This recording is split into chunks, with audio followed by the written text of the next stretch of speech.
ओम नारायण नारायण नारायण नारायण। सब मित्रों को राम राम, सबका स्वागत है। दोस्तों कैसे हैं आप सब। तो दोस्तों आज दोपहर को न्यूज़ आई कि छावा फिल्म के जो डायरेक्टर है लक्ष्मण उतेकर, वे राज ठाकरे जी से मिले। उनसे फिल्म को लेकर के जो आलोचना हो रही है छावा फिल्म को लेकर के, उसके बारे में चर्चा की। और बाहर आकर के मीडिया में लक्ष्मण उतेकर ने बताया कि वे फिल्म में से जो डांस स्टेप्स के कुछ जो सीन्स हैं वे उन्हें हटाने वाले हैं। अब इसके बाद जितना मैं सोशल मीडिया पर कुछ कमेंट्स वगैरह देख रहा था, ऐसे जहाँ जहाँ पर भी इस न्यूज़ को शेयर किया गया है फेसबुक पेजेस वगैरह पर, उसके नीचे के कमेंट्स वगैरह में जो पढ़ रहा था, अब पता नहीं वो इस फिल्म की पीआर टीम है या क्या, पर कुछ एक पर्टिकुलर पैटर्न में मैंने कमेंट्स देखे कि जो आलोचना कर रहे थे उनको गिल्ट ट्रिप में डालने का एक प्रकार से प्रयास किया जा रहा है कि लेझिम तो हमारे महाराष्ट्र का सांस्कृतिक नृत्य है, तो फिर उसको हटाने की क्या आवश्यकता थी। इस प्रकार के बहुत सारे कमेंट्स थे। पहली बात तो देखिए, जब मैंने इसका ट्रेलर रिव्यू किया था ना, वहाँ पर मुख्यतः तो हमने हे हिंदवी स्वराज्य वावे ही श्रींची इच्छा, इसे बदलकर जो हे राज्य वावे ही श्रींची इच्छा जो किया गया है, उस पर हमने मुख्यतः चर्चा की थी। और डांस स्टेप्स के बारे में भी जो बात की थी ना, वहाँ पर मैंने स्पष्ट रूप से कहा था ट्रेलर रिव्यू में, या उसके बाद भी जो 2-3 वीडियोस मैंने बनाए हुए हैं उन सब में मैंने ये बात कही हुई है कि नृत्य से कोई भी समस्या नहीं है, पर किसी भी बात को सम्मानजनक तरीके से दिखाने का एक तरीका होता है। और वो सम्मान ट्रेलर में तो कम से कम नहीं दिख रहा था, वो अपमानजनक लग रहा था। जो कुछ लेजिम नृत्य के साथ में जो कुछ डांस स्टेप्स दिखाए गए हैं ना, जैसे कि छत्रपति संभाजी महाराज को, शंभू राजे को इस प्रकार से कंधा हिलाते हुए, बहुत गलत लग रहा था। आप देख लीजिए वहाँ पर कैमरा एंगल कैसा है, विकी कौशल के एक्सप्रेशंस देख लीजिए, और फिर वो ऐसे कंधा हिलाते हिलाते वो कितना एम्बेरेसिंग लग रहा था। बहुत वो ऐसा लग रहा था जैसे इंटेंशनली जानबूझकर पब्लिसिटी क्रिएट करने के लिए उस सीन को डाला गया है। आप मेरा छावा का ट्रेलर रिव्यू देखना, मैंने वहाँ पर कहा था कि ये जस्ट हिंदवी स्वराज्य की जगह पर हे राज्य रखना या जो कुछ डांस स्टेप्स वगैरह, ये मुझे कम से कम पब्लिसिटी स्टंट लग रहा है, ताकि शायद मेकर्स चाहते होंगे कि इस प्रकार का कुछ विरोध हो और उसके बाद में राज ठाकरे जी या छत्रपति शिवाजी महाराज, उनके जो वंशज है उदयनराजे भोसले जी, उनके साथ में भी फ़ोन पर बात की लक्ष्मण उतेकर ने। तो ये मुझे जस्ट एक पब्लिसिटी करने का फिल्म मेकर्स का एक तरीका लगा। मेरा व्यक्तिगत मत तो ऐसा है, जिससे जो सोचना है वो सोच सकते हैं। परंतु हमारे महाराज, एक तो जिस प्रकार के एम्बेरेसिंग डांस स्टेप्स दिखाना, अगर ये पब्लिसिटी स्टंट के लिए है, जो मेरा कम से कम ओपिनियन है, मानना है, ये मुझे कम से कम बहुत ज़्यादा गलत लगा। क्योंकि आप सोच लीजिए, कोई भी समझदार मनुष्य जिसके मन में छत्रपति शिवाजी महाराज, हमारे शंभू राजे, उनके प्रति सम्मान हो, आदर हो, प्रेम हो, वो इस प्रकार का डांस स्टेप तो ट्रेलर में नहीं रख सकता। उसकी हिम्मत, वो सोच ही नहीं सकता नहीं भाई इसको हटाओ यार, ये सही नहीं लग रहा। और जो वो एम्बेरेसिंग इस प्रकार का जो डांस स्टेप था ना, लेजिम नृत्य के अलावा, लेजिम नृत्य की कोई बात नहीं कर रहा, मैंने हमेशा से कहा है उसका विषय ही नहीं है। जो दूसरे जो डांस स्टेप्स वहाँ पर ऐसे ऐसे कंधा हिलाते वगैरह, वो स्पष्ट रूप से दिखता है कि भाई ये जैसे इंटेंशनली जानबूझकर इस प्रकार के एक्सप्रेशंस दिलवाए हो या इस प्रकार का डांस स्टेप उन्होंने रखा हो, ऐसे ही लग रहा था। जिस प्रकार का कैमरा एंगल है, विकी कौशल के जो एक्सप्रेशंस है, वो बिल्कुल भी सही नहीं लग रहा था। हिंदवी स्वराज्य को लेकर के हालांकि कहीं पर भी कोई चर्चा नहीं देखने को मिली।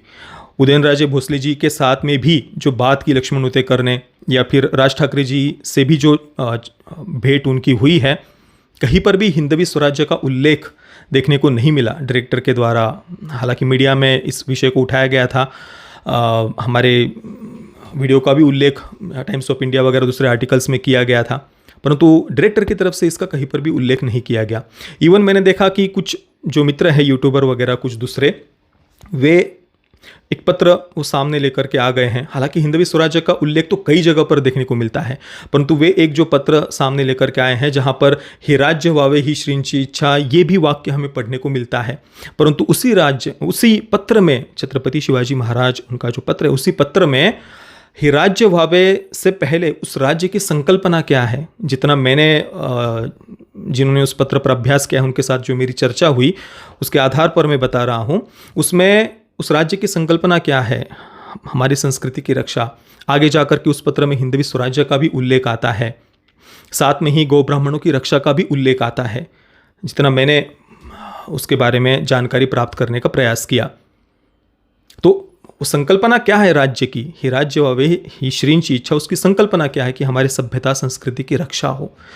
और छत्रपति शिवाजी महाराज, उन्होंने विदेशी आक्रांताओं से हमारी सभ्यता की, संस्कृति की रक्षा की। वे देव, देश और धर्म के लिए लड़े। वे सत्ता के लिए, गद्दी के लिए या टेरिटरी के लिए नहीं लड़े थे। वे देव, देश और धर्म के लिए लड़े थे। और छत्रपति संभाजी महाराज, वे धर्मवीर थे। धर्म के लिए उन्होंने अपना बलिदान दिया था। 40 दिनों तक अनगिनत यातनाएं उन्हें दी गई, परंतु फिर भी उन्होंने अपनी हिंदू संस्कृति को, अपनी सभ्यता को नहीं छोड़ा, धर्मांतरण नहीं किया। वे धर्मवीर थे और यही बात तो सबसे ज़्यादा मायने रखती है। पर आप देख लीजिए, जितने भी सेक्युलर नेता है, हाँ है ना, कुछ सेक्युलर नेता हमारे महाराष्ट्र के भी कुछ सेक्युलर नेता वगैरह, वो तो यहाँ तक कहते हैं कि भाई औरंगजेब हो, अफजल खान वगैरह, वो तो जस्ट अपनी ज़मीन, अपना साम्राज्य बढ़ा रहे थे, वो तो बस ज़मीन के लिए लड़ रहे थे ना। उनका एकमात्र उद्देश्य हिंदुओं का कल्चरल जेनोसाइड था। जिनको वो बुत परस्त कहते हैं ना, मूर्ति पूजक, आइडल वर्शिपर्स, उनके प्रति उनके मन में जो घृणा भरी हुई थी, उस कारण से मंदिरों को तोड़ना, हिंदू बहन बेटियों के साथ में बलात्कार करना, हत्या, लूट, बलात्कार का जो इतना भयावह इतिहास है, उसके पीछे का कारण कोई केवल गद्दी या सत्ता नहीं था। वो हिंदुओं के कल्चरल जेनोसाइड के लिए उन्होंने आक्रमण किए थे विदेशी आक्रांताओं ने। फिर वो चाहे मुगल हो, तुर्की हो, अफगान हो, पुर्तगीज हो, ब्रिटिश हो, उनका एकमात्र उद्देश्य था हिंदुओं का कल्चरल जेनोसाइड। तो वो बात सबसे ज़्यादा मायने रखती है। और हिंदवी स्वराज्य ये शब्द अपने आप में ही सर्वसमावेशक है, पर इसका कहीं पर भी चर्चा, उल्लेख मैंने तो कम से कम नहीं देखा। अब दोस्तों, फिल्म मेकर्स के मन में क्या है वो तो वे ही जाने, उनके अंतरात्मा जाने, परंतु ये बात जो पब्लिसिटी स्टंट के लिए की गई लग रही है ना, ये देख करके फिर यही लगता है कि शायद फिल्म के कंटेंट पर इनका खुद का अपना विश्वास नहीं है, इसी कारण से उन्हें ये करना पड़ा हो। क्योंकि अगर कंटेंट में विश्वास हो तो मनुष्य इतना निश्चिंत होता है कि भाई लोगों को आना ही पड़ेगा, और जो आएंगे वो अपने साथ 100 लोगों को और लेकर के आएंगे। इतना विश्वास होना चाहिए अपने कंटेंट पर कि हमने हमारी सभ्यता को, संस्कृति को इतने गर्व के साथ में प्रस्तुत किया है, हमने शंभू राज्य को इतने गर्व के साथ में प्रस्तुत किया है कि लोग, एक व्यक्ति आएगा ना तो 100 और लेकर के आएगा। इतना अपने कंटेंट पर विश्वास होना चाहिए। पर यहाँ पर तो ट्रेलर ही ऐसा बनाया है कि जो बहुत ही ज़्यादा हमें निराश करता है। एक तो एम्ब्रेसिंग डांस स्टेप्स, उसके बाद में विकी कौशल को जो ज़बरदस्ती चीखते चिल्लाते हुए डायरेक्टर ने दिखाया है, इसके अलावा हिंदवी स्वराज्य का ना होना, और जो अनगिनत यातनाएं दी गई थी, उसके पीछे का मुख्य कारण जो ज़बरदस्ती इस्लाम में कन्वर्ट होने के लिए औरंगज़ेब ने जो कहा था, जिसके लिए शंभू राजे ने मना कर दिया था, अपनी सभ्यता को, अपनी संस्कृति को उन्होंने नहीं छोड़ा, धर्म की रक्षा के लिए उन्होंने अपना बलिदान दिया। इस बात का भी ट्रेलर में अभी कम से कम कोई मेंशन नहीं है। चलो, हो सकता है कि वो छुपाना चाहते होंगे, परंतु ट्रेलर में कोई तो एक ऐसी बात हो ना जिसको देख करके हमें विश्वास हो कि भाई इन्होंने इतिहास को सही तरीके से प्रस्तुत किया हो। पर पता नहीं, मुझे कम से कम भाई ये सब देख करके थोड़ा निगेटिव वाइब्स ही आ रहे हैं। हालांकि मेरे मन में जो संदेह है ना, देखिए, इससे भी कम प्रोडक्शन वैल्यू होती ना फिल्म की तो भी चल जाता, परंतु मेरे मन में जो सबसे ज़्यादा संदेह फिल्म को लेकर है वो केवल और केवल ये जो डायरेक्टर है लक्ष्मण उतेकर, उसी कारण से। ये मेरा अपना व्यक्तिगत मत है, जिनको बिल्कुल सपोर्ट करना है वो हृदय से कर सकते हैं, परंतु मेरे मन में संदेह है डायरेक्टर को लेकर के। तो हमारे लिए कोई फिल्म मेकर ऊँचा नहीं है ना, हमारे लिए हमारे महाराज, हमारे शंभू राजे, वे सर्वोपरि है। हाँ, उन्होंने हमें देव, देश और धर्म के लिए जीना सिखाया है। तो किसी फिल्म मेकर जिसका ट्रैक रिकॉर्ड ही खराब रहा हो, मैंने कई बार लुका छुपी फिल्म का उस डायरेक्टर की उल्लेख किया है, जिसमें राष्ट्रवादी हिंदू किस प्रकार के कट्टरपंथी होते हैं, उनके कारण देश में किस प्रकार से मुस्लिम्स खतरे में हैं, उनके साथ में कैसा अपमान जनक व्यवहार वो करते हैं, वही भारत को इस्लामोफोबिक वगैरह दिखाने का प्रयास करना। और भाई बहुत सारी बातें, वो लिव इन वगैरह, उसमें सब जाएंगे तो बहुत दूसरी चर्चा हो जाएगी। तो ऐसे डायरेक्टर वो क्या छत्रपति संभाजी महाराज उन्हें समझ सकते हैं? मेरे मन में तो भाई संदेह है। तो इसी कारण से मैंने कहा, फिल्म देखने के बाद में, मैंने ट्रेलर रिव्यू में भी कहा था, फिल्म अच्छी होगी, जैसी होगी फिल्म मैं वैसा ही बताऊंगा। पर हाँ, एक बात अवश्य है, उस प्रकार से मैं खुलकर, अगर अच्छी भी हुई ना तो भी इस डायरेक्टर के नाम के कारण मैं खुलकर उस प्रकार से सेलिब्रेट नहीं कर पाऊंगा, क्योंकि ऐसे फिल्म मेकर्स पता नहीं जस्ट हिंदुओं की भावनाओं को एक्सप्लॉइट करके फिर पैसे कमाकर फिर उसी प्रकार की लुका छुपी वगैरह इस प्रकार का कुछ हिंदू विरोधी कंटेंट आगे जा करके बनाएं, तो वो डर मेरे मन में अवश्य है, इसमें कोई भी संदेह नहीं है। और डायरेक्टर को हम थोड़ी देर के लिए साइड में भी रख देना तो भी आप ट्रेलर देख लीजिए, एक धीर गंभीर योद्धा का चित्रण जिस प्रकार से होता है ना, वो ट्रेलर में नहीं देखने को मिल रहा। जबरदस्ती बस चीखते चिल्लाते हुए डायरेक्टर ने विकी कौशल को दिखाया है, जो अपमानजनक ही लग रहा है। आप एस राजामौली जी की बाहुबली देख लीजिए, एक योद्धा का चित्रण किस प्रकार का होता है, या फिर उनकी ही RRR में अल्लूरी सीताराम राजू जी का चित्रण आप देख लीजिए। वहां पर भी एक युद्ध में दहाड़ते हुए दिखाया है।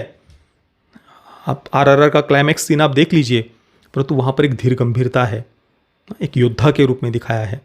तो वो उस प्रकार का चित्रण छावा में मुझे कम से कम नहीं दिखा भाई। और हमें फिल्म मेकर्स को मैंने हमेशा कहा है कि अकाउंटेबल बनाना होगा।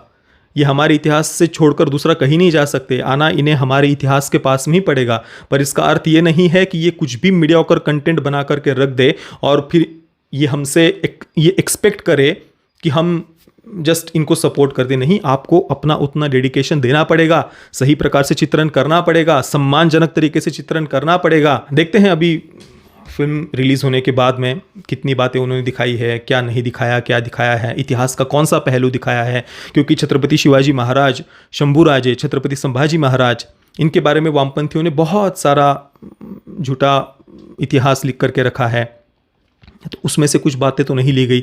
भले ही कहा जा रहा है कि जिस कादंबरी पर फिल्म आधारित है, तो हमने बॉलीवुड का ट्रैक रिकॉर्ड देखा हुआ है। पुस्तक का नाम बता देते हैं इस पर आधारित है, और फिल्म में तो उसके बिल्कुल विपरीत बातें भी कई बार ये लोग दिखा देते हैं। बहुत बार राजी वगैरह का उदाहरण हमारे सामने है। तो ये इतिहास को किस दृष्टिकोण से उन्होंने प्रस्तुत किया है, ये सबसे ज़्यादा मायने रखता है ऐतिहासिक फिल्म में। क्योंकि इतिहास के कभी भी 3 पहलू होते हैं। कौन से 3 पहलू, कौन से 3 प्रकार से? एक तो विदेशी आक्रांताओं के दरबार के इतिहासकारों ने, विदेशी आक्रांताओं के इतिहासकारों ने लिखा हुआ इतिहास, ये एक पहलू है उनका, विदेशी आक्रांताओं का पहलू दृष्टिकोण। दूसरा दृष्टिकोण है देश के जो राष्ट्रवादी होते हैं, जो इस भूमि को अपनी माँ मानते हैं, मातृभूमि मानते हैं, उनके दृष्टिकोण से लिखा गया इतिहास। और तीसरा दृष्टिकोण होता है वामपंथियों का, जो उन विदेशी आक्रांताओं के द्वारा किए गए अन्याय अत्याचारों को व्हाइट वॉश करने वाला झूठा इतिहास लिखते हैं। भले ही विदेशी आक्रांताओं ने अपने खुद के इतिहास में लिख करके रखा है कि हमने इतने मंदिरों को तोड़ा है, हमने इतने अत्याचार किए हैं, हमने इतने बूतों को तोड़ा है, वो उस पर भी वामपंथी लेफ्टिस्ट विश्वास नहीं करते। वो अपने झूठे इतिहास में पूरा व्हाइट वॉश कर देंगे विदेशी आक्रांताओं को। तो इतिहास के 3 पहलू होते हैं। तो हमेशा ऐतिहासिक फिल्म जब आती है तो हमें सबसे पहले ध्यान ये देना चाहिए कि किस दृष्टिकोण से इतिहास को दिखाया है। उस ऐतिहासिक फिल्म का डायरेक्टर कौन है, राइटर कौन है, उनकी मानसिकता क्या है, विचारधारा क्या है, किस दृष्टिकोण से वो इतिहास को दिखाने वाले हैं, ये बातें सबसे ज़्यादा मायने रखती है। क्योंकि इतिहास सर्वोपरि है। और फिल्म मेकर्स तो देखिए अपनी फिल्म की पब्लिसिटी के लिए राजनेताओं से मिलते ही है। हमें उस बात से उतना प्रभावित नहीं होना चाहिए। जैसे कि देखिए सम्राट पृथ्वीराज के समय उसके मेकर्स ने योगी जी, अमित शाह जी, उनके लिए स्पेशल स्क्रीनिंग रखी थी, परंतु फिल्म में क्या निकला वो हम सब ने देखा ही। उसके साथ में ही आदि पुरुष के समय आप देख लीजिए, ओम राउत के अलग अलग नेताओं के साथ में, संतों के साथ में फ़ोटोज़ वगैरह आए थे। द साबरमती रिपोर्ट के समय आप देख लीजिए। तो ये तो फिल्म मेकर्स करते ही है। हमारे लिए सबसे महत्वपूर्ण क्या है कि फिल्म में इतिहास का सही चित्रण किया गया है या नहीं, ये बात सबसे ज़्यादा मायने रखती है। तो कम से कम इतनी सावधानी तो हमें रखनी ही चाहिए। बाकी आप सब मित्रों के इस विषय पर क्या विचार है, मुझे आप नीचे कमेंट में अवश्य बताना। वीडियो देखने के लिए आप सभी मित्रों का बहुत बहुत धन्यवाद। जय श्री राम, वंदे मातरम।